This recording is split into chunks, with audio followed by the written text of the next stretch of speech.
Ողջույն սիրելի հետևորդներ, ողջունում եմ ձեզ մեր ալիքի եթերում։ Այսօր եկել եմ ձեզ ցույց տալու, թե ինչպես ենք տնկում բիբարները։ Գիշեք, սրանք այն բիբարներն են, որոնց մասին տեսանյութ էի նկարել, դվինի բիբարներն են։ Սրանց ցանելու process-ն եմ ձեզ ցույց տվել։ Ցույց եմ տվել նաև շաղափի բիբարների ցանելու process-ը։ Ահա պատրաստ են, արդեն տնկել ենք հողի մեջ մի մասը, մի մասն էլ պատրաստվում ենք տնկելու։ Սրանք այն կասետաներն են, որի մեջ տնկել էինք բիբարներ, ցանել էինք բիբարները, ահա ինչպես տեսնում եք, այսօր արդեն պատրաստ են տնկելու, իհարկե մի փոքր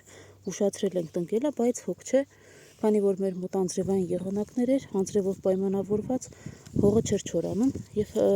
մի քանի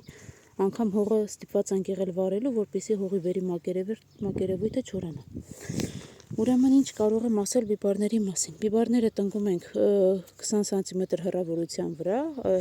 եւ խաչաձև 20, այսպես ասած, եւ այս կողմից են 20 եւ այս կողմից է մեր մոտ 20։ Կաթիլային շլանքների կաթոցները մեկը մյուսից հեռու են 10 սանտիմետր, ունենք նաեւ 20 սանտիմետր հեռավորության վրա կաթոցներով շլանքներ։ Ուզում ենք էքսպերիմենտ անել, տեսնել ինչպես կլինեն, իրենց ինչպես կարդարացնեն։ Եվ հիմա այս հատվածում պատրաստվում ենք տնկել, տնկում ենք չոր հողի մեջ եւ այնուհետեւ դրանից հետո նոր ջրում ենք, ահա ես այս կողմում տնկելով եկել եմ, հիմա պատրաստվում եմ նորից տնկել,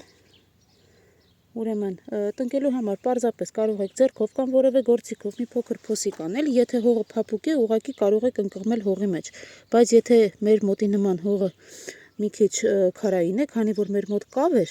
ահա տեսեք ինչ է եղել, կավից հետո այսպես պնդացել է հողը եւ ուղղակի չի կոտրվում։ Ստիպված ենք լինում ուղղակի ամբողջությամբ այսպես սեղմել հողի մեջ կամ փոսիկ անել ու հողով ծածկել իրեն։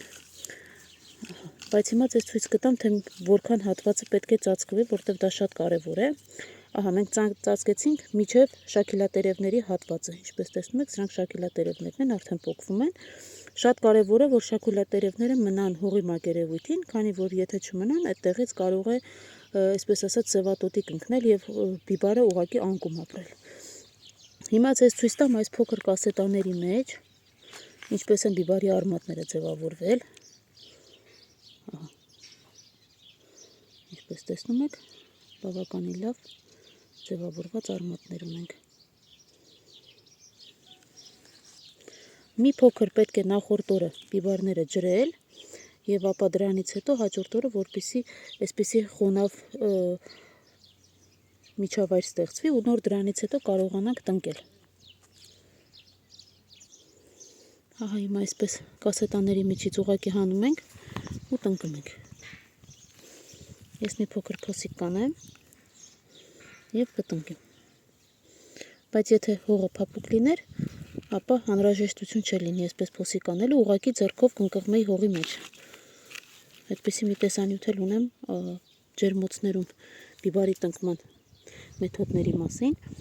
Այսքանը սիրելի հետևորդներ, եթե ձեզ հետաքրքիր է բիբարի մշակումը բաց գրունտում, առաջիկայում դրա մասին եմ տեսանյութ նկարահանելու եմ նաև բիբարի պարարտանյութերի, մշակման, թունաքիմիկատների, դեղանյութերի մասին տեսանյութեր, այնպես որ կարող եք բաժանորդագրվել իմ ալիքին, որպեսզի բաց չթողնեք հաջորդ տեսանյութերը։ Դե ինչ, այսօր այսքանը, կհանդիպենք։